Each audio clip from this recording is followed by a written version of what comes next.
Hello everyone, my name is JD Swisky and my presentation is on the murder case of O.J. Simpson. The two theorists that I will be talking about is Dostoevsky and Nishai. So in this slide, I'm basically gonna talk a little bit about the two theorists. Dostoevsky was born November 11. He died February 9. He was a Russian philosopher, and what I'm going to be focusing on throughout my presentation is this idea of Superman that he had. The book that he wrote was Crime and Punishment. Nishai was born October 15. He died August 25. He was a German philosopher, and what I will be focusing on with him was the idea of power, will to power that he had. He wrote the book The Genealogy of Morals. So the case that I decided to talk about was the case with O.J. Simpson. This was the case that was the people of the state of California arrested Orlando James Simpson. In this slide, you'll be able to see a magazine of the crime. Okay, so who is O.J. Simpson? O.J. Simpson's name is Orlando James Simpson. He was born July 9, 1947. He had a nickname of the Juice. Something really important about this case was that he was an NFL player. He was a former running back for a team, which made this case that much more, I wouldn't say important, but it made this case that much more known. He also won a really important award. Okay, so the actual murder. What happens? In the report, it was they were fighting that O.J. Simpson was the person that murdered his ex-wife and her friends. A lot of the evidence was aiming towards him, so he became one of the prime suspects. And he also did some things that brought a lot of questions surrounding whether or not he did commit the murder. So in this slide, I'm just showing you a list of all the evidence that they had and some of the actions that O.J. Simpson was taking when he found out that his wife was murdered, well, ex-wife. Throughout the case, they had hair evidence, blood evidence, glove evidence, shoe evidence, and as stated before, he left when he found out that they were coming to arrest him. So rather than him staying and defending himself and proving that he was innocent, he decided to run, which obviously drew a lot of attention and was putting a lot of questions to whether he did it or not. Also, the glove was a really big thing. The gloves didn't fit him, so the lawyers decided to use that against the state of California. I will talk more about that later. So, the outcome of the case was that he was acquitted on both counts of murder. This dream team made it seem like all the evidence they had was not valid.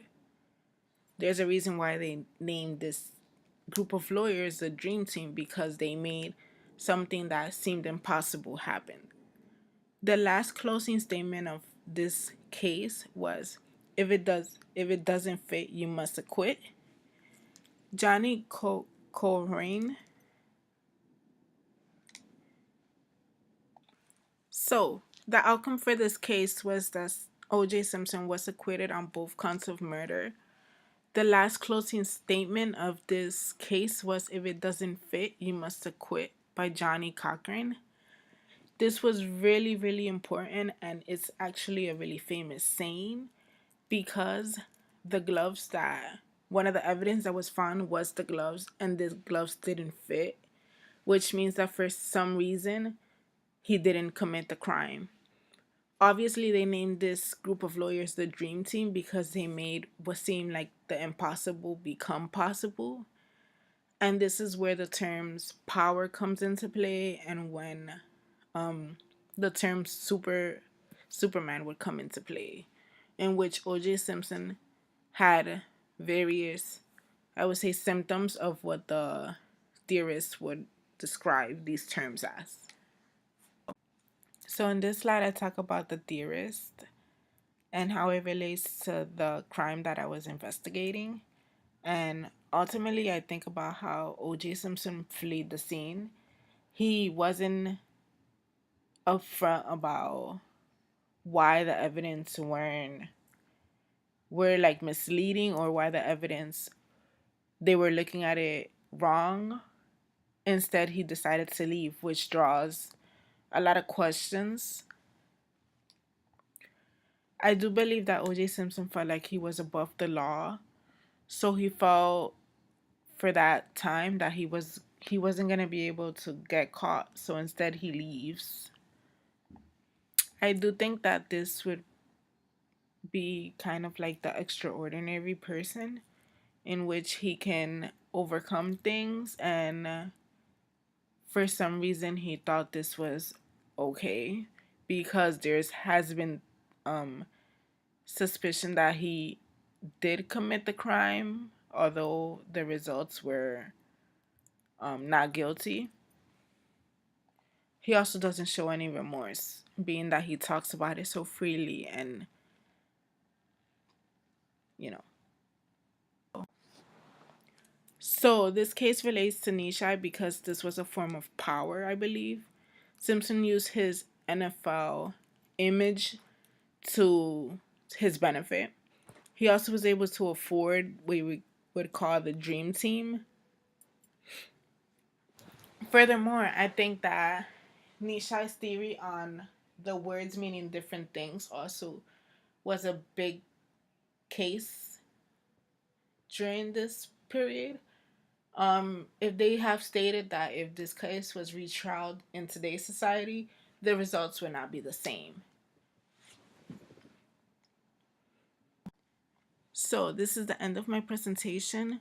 The only thing that I want to open up for discussion is if you guys really do think that he committed the crime, because there has been speculations that he did admit to the crime in an interview, but that interview was never released.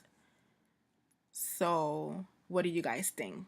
Thank you for watching during that time.